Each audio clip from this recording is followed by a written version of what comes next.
मैं अपनी बात का आगाज करता हूं। आज के सदर आली वकार संभल की सियासी, समाजी, अदबी और तहजीबी सरजमीन के एक ऐसे अच्छे और सच्चे खादिम और वारिस जो उत्तर प्रदेश की हुकूमत में काबीना वजीर के तौर पर संभल के एक एक फर्द को यह हौसला दे चुके हैं कि किस तरह से नाइंसाफियों के खिलाफ खड़ा हुआ जाता है।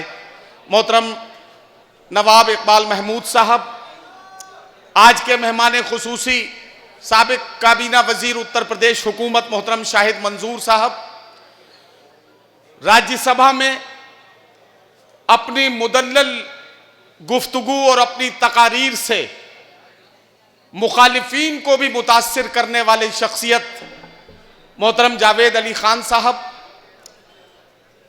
समाजवादी पार्टी के संभल के जिलाध्यक्ष मोहतरम असगर अली अंसारी साहब, भाई कुलदीप चाहर जी, जहां अगर मुझे नाम सही याद रह गया है तो ब्लॉक प्रमुख कुलदीप चाहर जी और दीगर मुअज्जिजीन,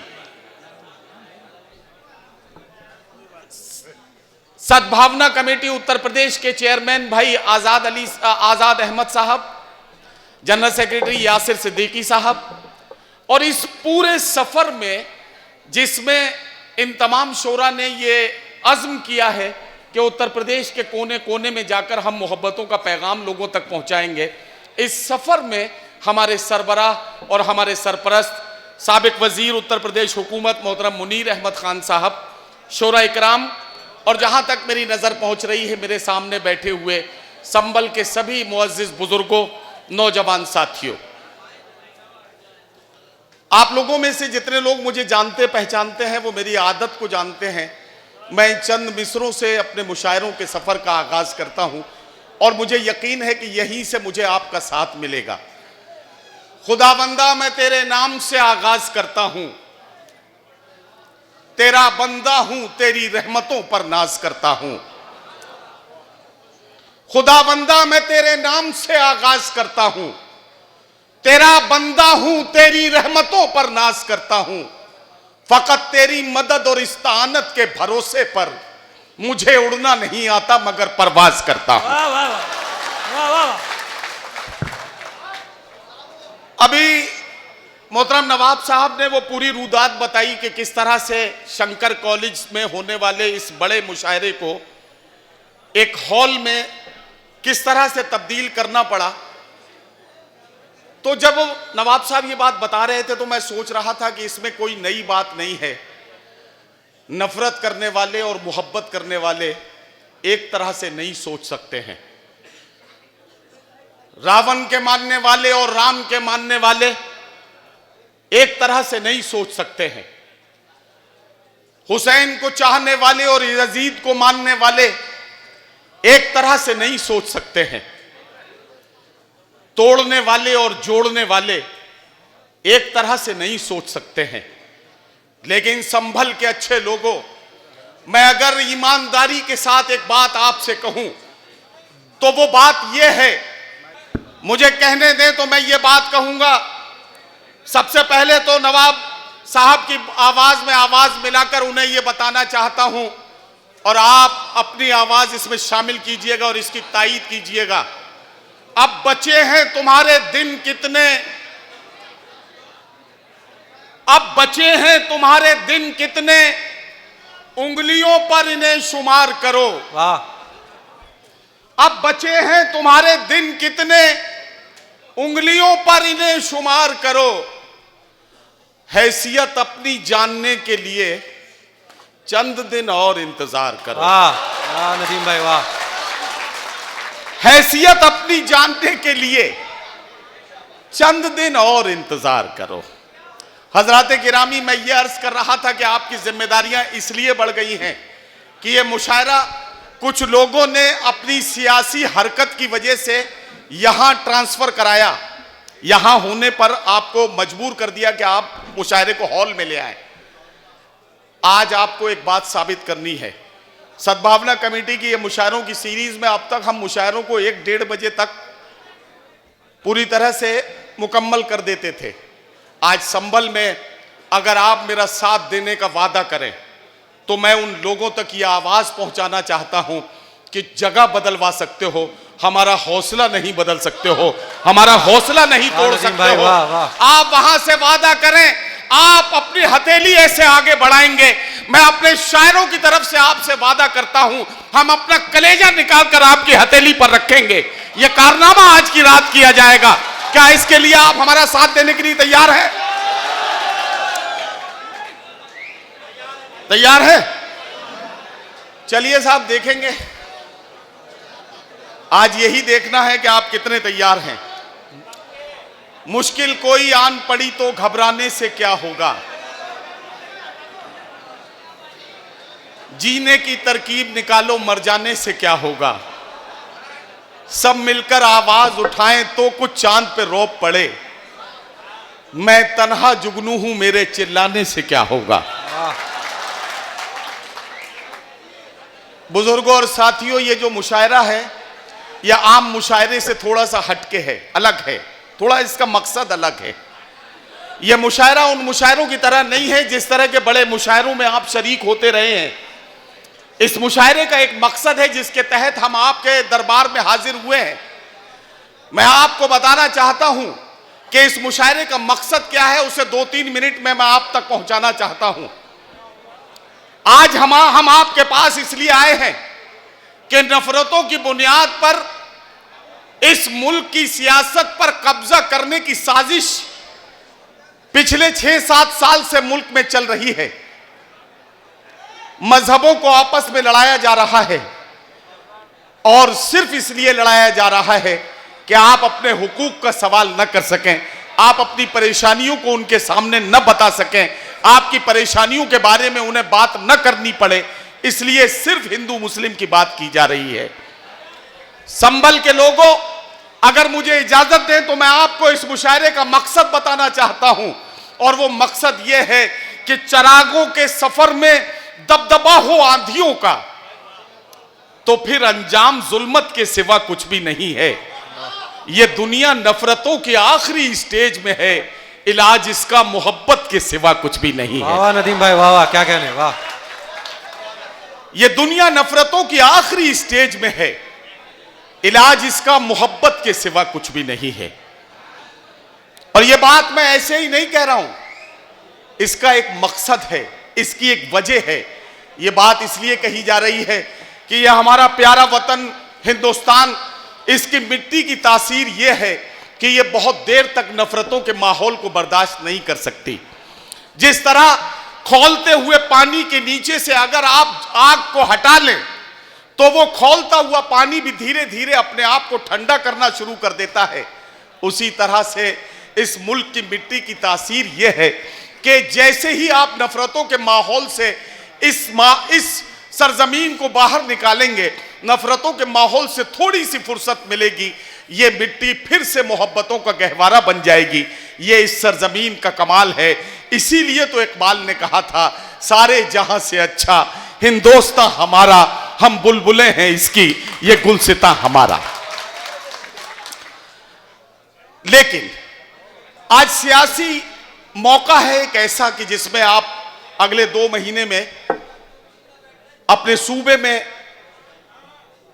उन लोगों को चुनने जा रहे हैं जिनके हाथों में इस सूबे का निजाम होगा। अभी हफ्ते 2 हफ्ते के बाद श्रीमती आचार संहिता लग जाएंगी। हाँ, श्रीमती, यार इज्जत के साथ मैं कह रहा हूं। देखिए, आचार संहिता का मामला यह है, मैं सीधे सीधे आचार संहिता कह देता, हो सकता था किसी को बुरा लग जाता, तो मैं बड़ी इज्जत के साथ कह रहा हूं, श्रीमती आचार संहिता लग जाएंगी। जब वो लगेंगी तो बहुत सारी चीजों पर पाबंदियां लगेंगी। तो मैं चाहता हूं कि अभी वो लगी नहीं हैं, इसलिए आज खुल के बात कर ली जाए। क्या खुल के बात करने के लिए आप तैयार हैं?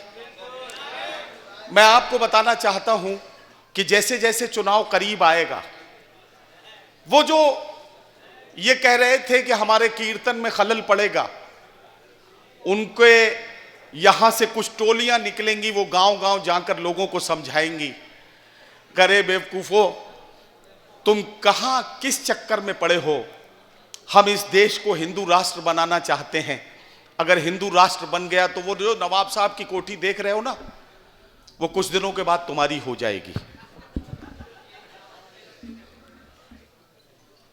इधर आपके पास भी कुछ लोग आएंगे, बड़े मजहबी हवाले पेश किए जाएंगे, खुतबा पढ़ा जाएगा और मजहबी हवालों को पेश करने के बाद कहा जाएगा, मुसलमानों अगर तुमने अपनी क़यादत नहीं बनाई तो इस्लाम खतरे में पड़ जाएगा।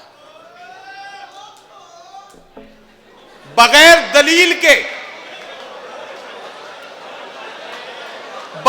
दलील के किसी भी दावे की कोई हकीकत और हैसियत नहीं। आ जाइए, आ जाइए, आ जाइए।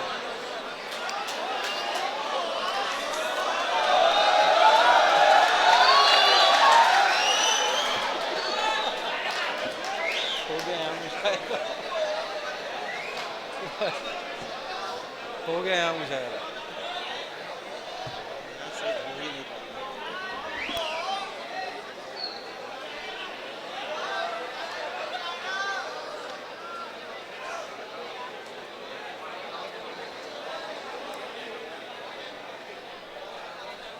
चले साहब, अब उधर देखना बंद करें, अब मेरी तरफ देखें। बगैर दलील के किसी भी दावे की कोई हैसियत नहीं। मैं दलील पेश करता हूं। यह बात और यह नफरतों का माहौल कोई पहली बार नहीं बना है। संभल के अच्छे लोगों, मैं तुम्हें याद दिलाऊं कि जब यह मुल्क आजाद हुआ था, 1947 में जब मुल्क आजाद हुआ था, तो नफरतों का माहौल आसमान छू रहा था। बंटवारे का मौका था। मजहब की बुनियाद पर एक मुल्क बांटकर यह ऐलान किया गया था कि यह मुसलमानों का मुल्क बनाया जा रहा है। उधर से कुछ आवाजें भी आ रही थी कि पाकिस्तान का मतलब क्या, ला इलाहा इल्लल्लाह। और यह कहा जा रहा था कि ऐ हिंदुस्तान के मुसलमानों आओ, यह मुल्क तुम्हारे लिए बनाया जा रहा है, यहां तुम आकर रहो, यह तुम्हारे लिए इस मुल्क को लाया जा रहा है और यह बनाया जा रहा है। इधर जामा मस्जिद दिल्ली की सीढ़ियों पर हमारा एक बुजुर्ग अपनी डबडबाई आंखों के साथ हिंदुस्तान के मुसलमानों से यह गुजारिश कर रहा था कि ऐ हिंदुस्तान के मुसलमानों, तुम आखिर किसकी बातों में आ रहे हो। तुम इस सरजमीन को छोड़कर जा रहे हो जहां वफा है, जहां खुलूस है, जहां तुम्हारे बुजुर्गों की निशानियां हैं, जहां तुम्हारे अपनों की कब्रें हैं, जहां तुम्हारे अपने मकबरे हैं। ताजमहल का हुस्न तुम्हें पुकार रहा है, लाल किले का वकार तुम्हें पुकार रहा है। तुम इसे छोड़कर कहां जा रहे हो। जब मौलाना अबुल कलाम आजाद ने हिंदुस्तान के मुसलमानों से यह अपील की, हमारे बाप दादा ने अपने सर से सामान की पोटली उतार कर जमीन पर रखी और मौलाना अबुल कलाम आजाद से बहुत ही इज्जत व एहतराम के साथ कहा, मौलाना आप शरीफ आदमी हैं, हम आपकी बात पर भरोसा भी करते हैं, लेकिन हम आपसे एक सवाल करना चाहते हैं। अगर कभी इस मुल्क में ऐसा हुआ कि इस मुल्क में नफरतों की आंधियां चलने लगी, इस मुल्क में नफरतों की बुनियाद पर हमें सताया जाने लगा, इस मुल्क में दाढ़ी टोपी के बुनियाद पर हमारा कत्ल किया जाने लगा, तो कौन होगा जो हमारी मदद को आएगा? कौन होगा जो हमारा साथ देने के लिए हमारे साथ खड़ा होगा? जब मौलाना अबुल कलाम आजाद से यह कहा गया तो मौलाना अबुल कलाम आजाद ने यह कहा, जो हिंदुस्तान के पहले वजीर तालीम बने, मौलाना अबुल कलाम आजाद ने कहा कि ऐ हिंदुस्तान के मुसलमानों, मैं तुम्हें यकीन दिलाता हूं, कोई तुम्हारा साथ देने के लिए आए या ना आए, कोई तुम्हारी मदद को खड़ा हो या ना खड़ा हो, इस मुल्क का आईन, इस मुल्क का संविधान हमेशा तुम्हारे साथ खड़ा रहेगा। इस बात पर भरोसा रखना कि यह मुल्क का संविधान और आईन तुम्हारी मदद के लिए तुम्हारे साथ हमेशा खड़ा रहेगा।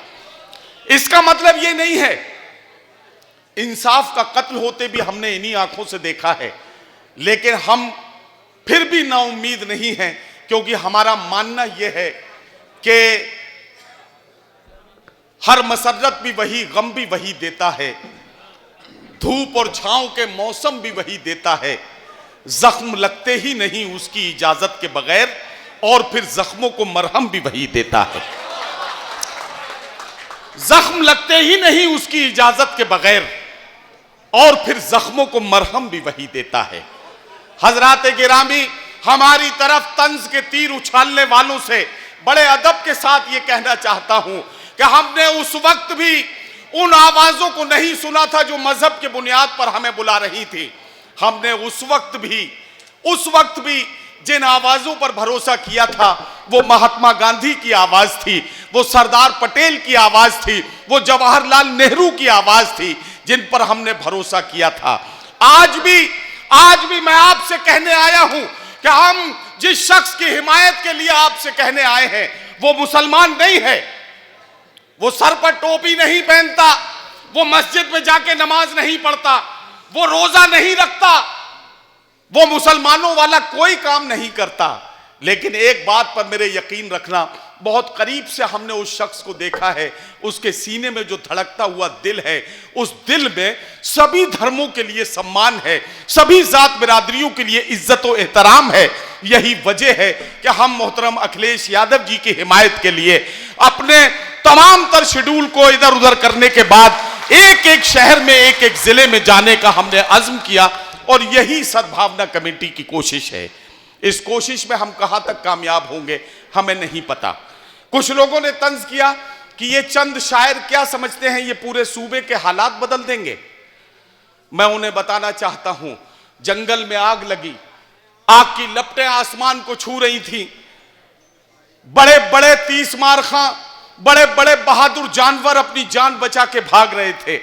एक छोटी सी चिड़िया जिसे हम और आप गौरैया के नाम से जानते हैं, वो छोटी सी चिड़िया उड़ के तालाब पर जाती, तालाब से 2 बूंद अपनी चोंच में पानी लेती, आकर उस आग पर पलट देती। जानवरों ने कहा कि ऐ बेवकूफ चिड़िया, क्या ये तू समझती है कि ये तेरे चोंच की 2 बूंद पानी के कतरे क्या इस आग को बुझा पाएंगे? जो आग की लपटें आसमान को छू रही है, इस आग को बुझाने के लिए तेरी चोंच के ये 2 बूंद पानी की क्या हैसियत है? उस चिड़िया ने बड़ा तारीख साज जवाब दिया कि ऐ जंगल के बहादुर जानवरों, मैं तुम्हें बताना चाहती हूं, जब जंगल की आग का इतिहास और तारीख लिखी जाएगी, तब मेरा नाम जान बचा के भागने वालों में नहीं बल्कि आग बुझाने वालों में लिखा जाएगा। ये सोच के मैं इस काम को करने के लिए आमादा हूं। यही कोशिश हम कर रहे हैं।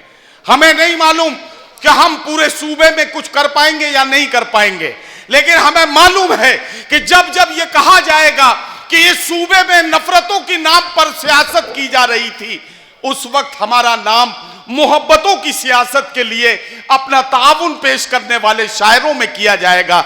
यह हमारा शुमार उन लोगों में होगा जो मोहब्बतों की ताईद में खड़े होते हैं। यही हमारे आज यहां आने का मकसद है। तो क्या इसमें आप हमारा साथ देने के लिए तैयार हैं? अच्छा, मैं आपको बता दूं, बिल्कुल आप इस लिहाज में हाथ ना उठाएं कि साहब मंत्री जी सामने बैठे हैं, अगर हाथ नहीं उठाया तो मंत्री जी क्या कहेंगे। मैं आपको आपकी मां की कसम देता हूं, जिन लोगों की मां ना हो उनको उनके बच्चों की मां की कसम देता हूं।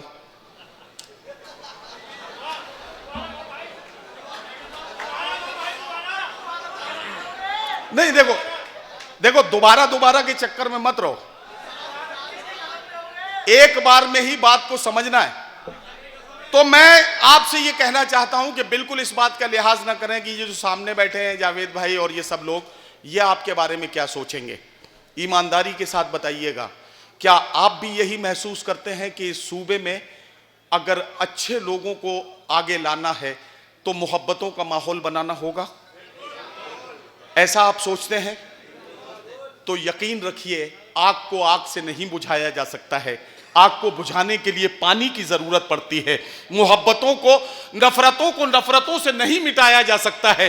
नफरतों को मिटाने के लिए मोहब्बत की जरूरत होती है। मोहब्बत से कहो मायूस मत हो, अभी इंसानियत हारी नहीं है। हम और आप इंसानियत के लिए काम करेंगे, यही हमारा और आपका मकसद है। इस मकसद को हमें और आपको समझ के चलना है। लोग तरह तरह से आपको वर्गलाने के लिए आएंगे, लेकिन एक बात बताना चाहता हूं, उत्तर प्रदेश के जिले जिले में घूमने के बाद हम इस नतीजे पर पहुंचे हैं। यह बात अलग है कि तुम न समझो, मगर जमाना समझ रहा है। मेरी बात संभल के लोगों गौर से समझिएगा। यह बात अलग है कि तुम न बदलो मगर जमाना बदल रहा है। गुलाब पत्थर पे खिल रहे हैं, चिराग आंधी में जल रहा है। वाह वाह नवीन भाई वाह। गुलाब पत्थर पे खिल रहे हैं, चिराग आंधी में जल रहा है। अब इन पुरानी इमारतों के कसीदे लिखने से फायदा क्या, नए चिरागों को हौसला दो, जमाना करवट बदल रहा है। वाह वाह वाह वाह। आपको समझना पड़ेगा कि एक उम्मीद की किरण जो मोहतरम अखिलेश यादव जी के जरिए इस उत्तर प्रदेश की एक एक बिरादरी तक, एक एक समाज तक पहुंची है। आप भले ही अभी इंतजार कर रहे हो, लेकिन लोग होड़ लगाने पर आमादा हैं। लोग दौड़ दौड़ के होड़ लगा के पहुंच रहे हैं। आपको समझना है कि आप अपने शहर का वकार, आप अपने जिले का वकार मोहतरम इकबाल महमूद साहब के साथ किस तरह से उनके साथ अपने रिश्ते को निभाते हैं।